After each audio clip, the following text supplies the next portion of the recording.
I was traveling from Vancouver to Toronto. This is about a year and a half ago. And February. I was going ultimately to Montreal, and then I was going over to see a friend in Ottawa.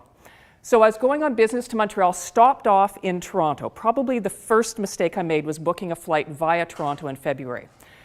We flew in the middle of a massive snowstorm. I don't know if you know the 401, 16-lane highway. It was down to 2 little tracks, and I knew instantly we weren't going to be going anywhere soon as that plane went down. Sure enough, 12 hours later, I was off to Montreal. The key here is I had my business carry-on, no problem there. But I had with me a bag of skates and winter gear for my next step off to Ottawa. So I was planning to spend some time with a friend and go skating on the canal. That bag was missing in action. So here's the flight board. You can see there's a lot of canceled flights. That plane was not going anywhere anytime soon. So I boarded my plane off to Montreal without my bag, filed my claim. Got to Montreal, went to the first day of the conference, came back to my hotel room, and what did I do? I go on Facebook, okay? So on Facebook, there is a big discussion that has broken out amongst my friends. A friend of mine had flown 12 hours later from Vancouver to Toronto, and it had encountered hundreds of bags abandoned on the carousel. And she took a photo, and she posted it on Facebook. Of course, all my friends knew my bag was lost, and so they're all speculating, could this be Mary Charleson's bag? And I took it and I zoomed it in, and I thought, oh my God, there is my bag. I knew I tied the handles together. I knew the distinguishing marks. So of course, what did I do? I called Air Canada. I said, very excited, I found my bag. It's on Facebook. Well, you can imagine how that went over. So I called back and I reframed the story about an hour later. I said, I found my bag in a rather unconventional way, and I want to make you the hero of my story. And proceeded to tell them where it was and how they could help me. Now, that bag did not make it on the plane to Ottawa, but it did eventually find me in Ottawa. It was still marked unclaimed, unaccounted for in Air Canada, but when I got to the airport in Ottawa, they said there was a note attached to my file that said there was a bag that had been loaded onto the plane. I knew that the person who I talked to was part of that story. I was no longer a faceless Air Canada disgruntled person. I was the person who had a really unique story that they could become part of. That's the power of connections. The power to connect my friends on Facebook through mobile devices, to take the photo, to connect it together, to give a story to share. And they're going to say, how does this relate to marketing and sales? Well, of course, I wrote about it. I wrote about it on my blog, wrote about it on my e-newsletter. I got picked up by Carrie Adams on CTV. What a great story. Facebook found her luggage, and I was able to leverage it even more for my own positioning and marketing. So the key there is storytelling, wrapping it in a storytelling, a story that people will care about, and then sharing things through social media. I use this as an intro story because I've used it in my book. It's the first story of word of mouth, Mouse Mobile. I use it as an intro story on my talks. Who knew that losing a bag through Air Canada could give me so much mileage? I should probably thank them in some capacity. So give people a reason to tell your story. You can use that in your businesses. You can use that with trying to leverage social media for sales. It's not all about you. Give them a story to tell that leverages you as a hero. The next little insight is around something I call disruption. Okay, disruption is all around us.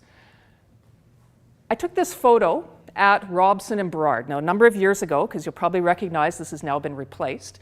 But I thought this was rather iconic of disruption. We've got the old HMV sign, obviously has been taken down, but in the corner over here, not even illuminated, is the little iPod sign. And I thought, what does this say? This little iPod basically disrupted an entire industry the music industry. It was a symbol of disruption.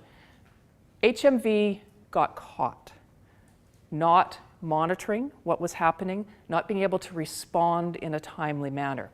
Disruption can be extremely a positive thing if you're ahead of it, but if you're caught behind it, that can be a real problem. There's been lots of talk about newspapers. Newspapers are being disrupted, okay?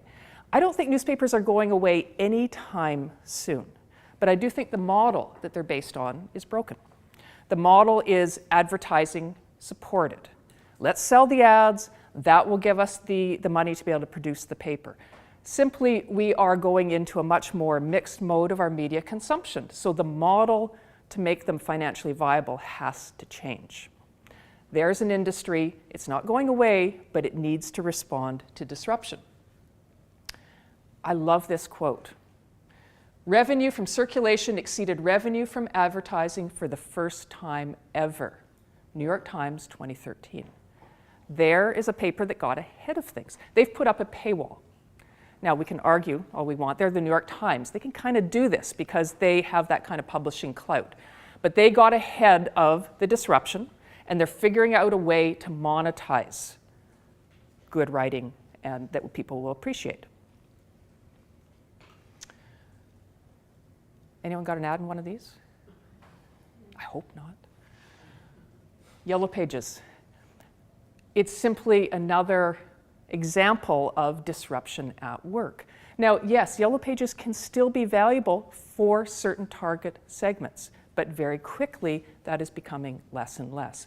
Simply Google for search, Yelp for rating have replaced this. And as we go into being more and more a mobile device society, that will become even more so.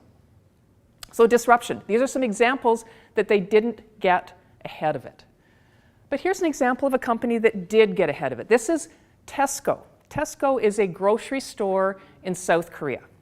Okay? They were solidly second in their category. What they did is they took photos of shelves of food, and they put them on the side of a subway terminal. They made it so you could scan with a QR code, check out the food, check out the prices, and then you could have it ordered, you could order it, and you could have it delivered to your home that night. Now in South Korea this works. They're a very, very heavily wired society.